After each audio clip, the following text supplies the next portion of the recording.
Hello, I'm Tim Peacock, a volunteer at Pendon Museum. I'm introducing another episode of our Views of the Vale series, during which we have visited most of the buildings in the Vale of White Horse that are modelled at Pendon.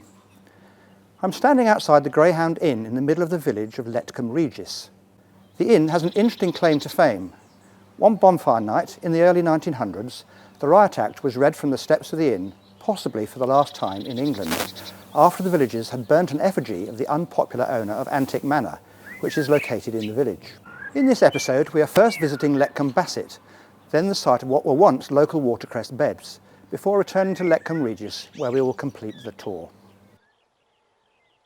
Letcombe Basset is a mile south of Letcombe Regis and has a population of about 150. Today it is best known for its horse racing stables, but the village also has two significant literary connections. Jonathan Swift, the author of Gulliver's Travels, spent the summer of 1714 in the village and is said to have written a political pamphlet in the old rectory garden.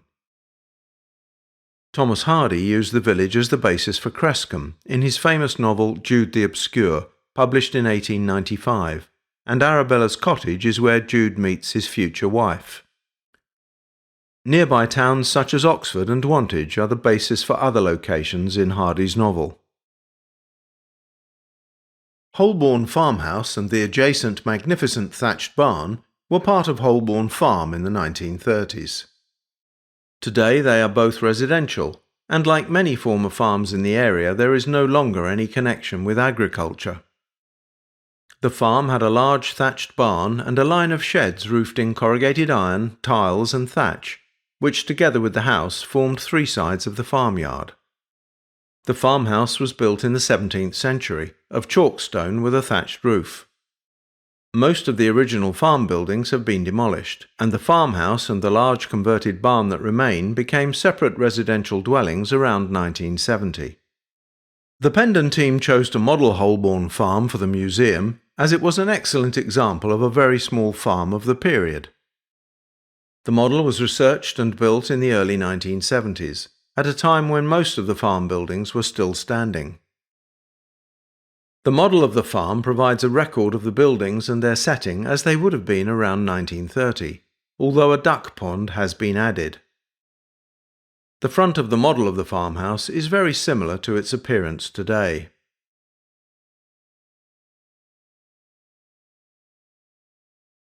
Letcombe Brook flows between Letcombe Basset and Letcombe Regis, and provided the water for the extensive watercress beds, shown here as they were in 1910. The brook is a rare habitat, and there are only two such chalk streams in the whole of Oxfordshire. The clear waters are home to wildlife such as brown trout, as well as endangered and rare species such as the water vole and the brook lamprey, which resembles an eel. The former watercress beds are now part of the Letcombe Valley Nature Reserve, and Letcombe Brook has become an ideal habitat for the water vole.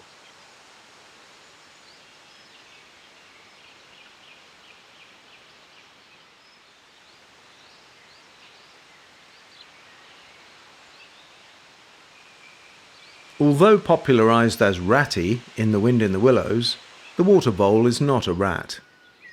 In the water they can easily be distinguished by the fact that the body of the water vole can be seen when it swims, whereas for a rat, only the head is visible.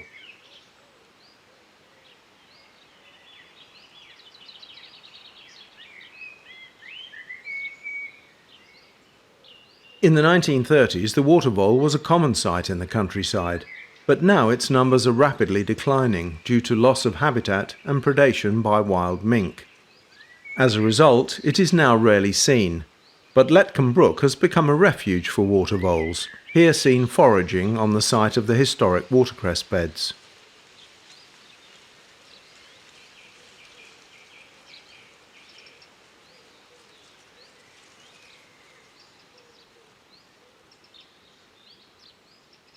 Water voles consume about 80% of their body weight in food every day, so they are especially active creatures and easy to spot if you know where to look.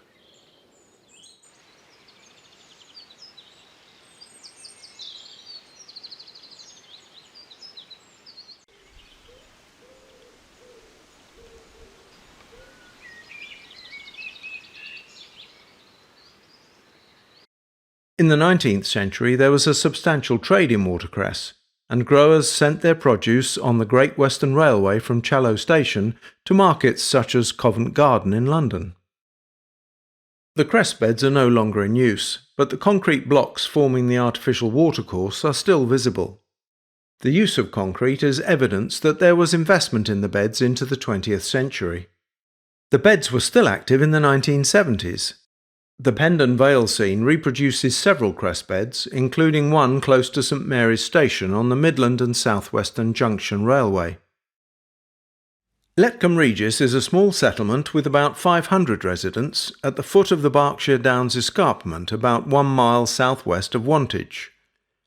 Today the village has 2 manor houses, the early 17th century Old Manor being an original manor house, while Antwick's Manor is largely a Victorian Jacobean mansion built on the site of a royal hunting lodge.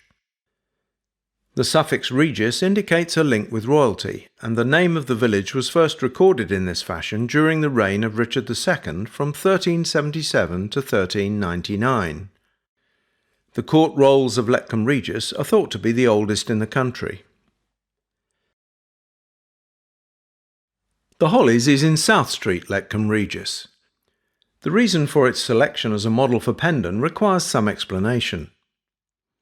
It was originally intended to model the church and vicarage from Hinton Parva for the Vale scene, but ultimately it was decided that they weren't sufficiently large or prestigious for a village the size of Pendon Parva. The search for a larger church resulted in the selection of St Mary's in Bishopstone. For the vicarage, the aim was to fill a gap in the Pendon Parva architectural record, ideally with a Georgian house and attached stable block. Although not having been a vicarage, nevertheless the Hollies fitted this profile perfectly. The Hollies was constructed around 1815 on the site of several 17th century cottages. A brick and tile wing to the west was built using remnants of the cottages and included a trap house, a wash house with an attic and a stable. The house has a symmetrical double-fronted facade and has retained many period features: a semicircular fanlight above the main door, first-floor window apertures slightly narrower than the ground floor, and a checkerboard pattern of vitrified headers. The classical front of the house is in contrast to the rear, which has seen several extensions including the provision of a kitchen and an additional bedroom and attic. There is evidence to suggest that the washhouse was designated as a brewhouse in 1909, which is somewhat incongruous given its role as a vicarage at Pendon. The old house on the south side of the main street in Letcombe Regis faces directly onto the road through the village, close to the Greyhound Inn. It's constructed with timber and plaster walls and has a thatched roof. A plaque reading HKM 1698 presumably records the date of construction and the initials of the builder or first owner. When it was researched by Pendon in the early 1970s, it was a run-down pair of dwellings, as illustrated by this contemporary photograph. It has since been renovated as a single dwelling. At Pendon it is modelled as Letcombe Cottage and is located next to Duck's Stores and opposite St Mary's Church. In this episode we've explored parts of the Letcombes. First we visited Letcombe Basset on the edge of the Downs, and then the remains of the cress beds that were once the basis of a thriving local business in the 1920s and 30s. Here in Letcombe Regis we have seen 2 very different architectures that are modelled at Pendon. A Georgian-style house that is prototype for Pendon Parva's vicarage, and the iconic timber, plaster and thatch dwelling modelled at Pendon as Letcombe Cottage. If this episode has whetted your appetite, do look at the other episodes in the series, and if you can, do come out into the Vale to see the landscape and settlements. We have some walks on our website that may help you do this. Last but not least, do come to Pendon and see how we have recreated parts of the Vale as they were around 1930. Thank you for watching. We hope you have enjoyed this short video.